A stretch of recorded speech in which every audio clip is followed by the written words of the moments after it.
విశాఖ మీదుగా తమిళనాడు తరలిస్తున్న గంజాయిని దువ్వాడ పోలీసులు స్వాధీనం చేసుకున్నారు. అగనంపూడి టోల్ ప్లాజా వద్ద కారులో తరలిస్తున్న సుమారు 5 లక్షలు విలువ కలిగిన 135 కిలోల నిషేధిత డ్రై గంజాయితో పాటు ఆలివ్ ఆయిల్ను పట్టుకుని స్టేషన్కి తరలించారు. ఈ మేరకు దువ్వాడ పోలీస్ స్టేషన్ వద్ద ఏర్పాటు చేసిన మీడియా సమావేశంలో పూర్తి వివరాలను జోన్ 2 డీసీపీ మేరీ ప్రశాంతి వివరించారు. మీడియా మిత్రులందరికీ శుభోదయం. నిన్న అంటే 27వ తారీఖు ఉదయం 10 గంటల సమయంలో మన టాస్క్ ఫోర్స్ పోలీసులకు రాబడిన సమాచారం మేరకు అగరంపూడి టోల్ గేట్ సమీపంలో మన దువ్వాడ పోలీసులు వాహన తనిఖీలు చేపట్టారు. ఆ చెకింగ్లో ఒక విశాఖపట్నం నుంచి అనకాపల్లి సైడ్ వెళ్తున్న ఒక వెహికల్ని చెక్ చేయగా ఇద్దరు ఉన్నారు. అందులో వాళ్ళని మనం అదుపులోకి తీసుకొని ప్రశ్నించిన మేరకు ఆ వెహికల్లో గంజాయి హ్యాష్ ఆయిల్ ఉన్నట్లు వాళ్ళు మనకు తెలియజెప్పారు. అదే మనం తనిఖీ చేసి నియర్లీ 2 కిలోల బరువు గల 67 బ్యాగ్స్ అంటే 135 కిలోల గంజాయి, అప్రాక్సిమేట్ 20 లక్షల విలువ గల గంజాయిని మనం స్వాధీనం చేసుకోవడం జరిగింది. ఆ ఇద్దరిని ముద్దాయిల్ని రిమాండ్కి పెట్టడం జరిగింది. పాడేరు నుంచి వీళ్ళు ఒక వ్యక్తి దగ్గర 5 లక్షల రూపాయలకి గంజాయి కొనుగోలు చేయడం జరిగింది. సో వాళ్ళ రెస్పెక్టివ్ జిల్లాలలో వాళ్ళు గంజాయి అమ్మడం కోసం వీటిని తీసుకువెళ్ళడం జరిగింది.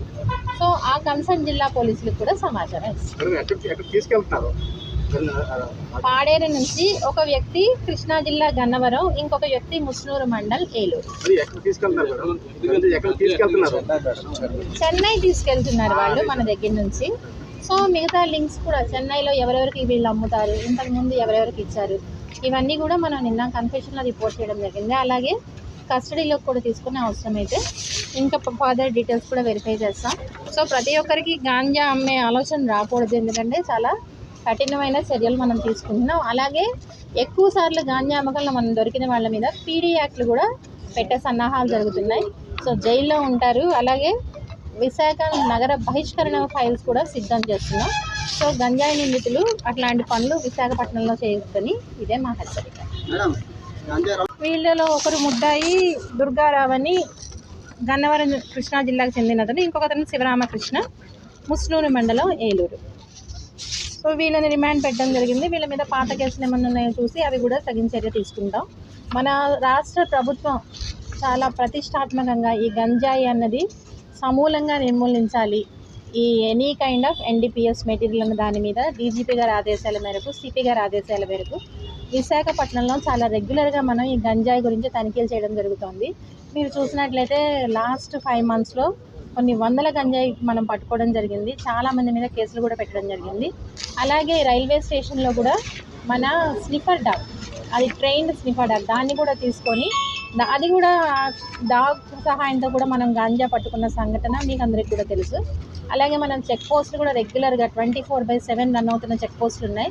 అలానే మనకి మొబైల్ చెక్ పోస్టులు కూడా ఉన్నాయి. అంటే డైనమిక్గా ఒక స్పెసిఫిక్ ప్లేస్ కాకుండా యాజ్ ఆఫ్ ద ఇన్ఫర్మేషన్ ఏ రూట్లో గాంజా నిందితులు వచ్చే అవకాశం ఉంది, ఇవన్నీ కూడా మనం చెక్ పోస్ట్లని డైనమిక్గా కూడా ఆర్గనైజ్ చేస్తున్నాం.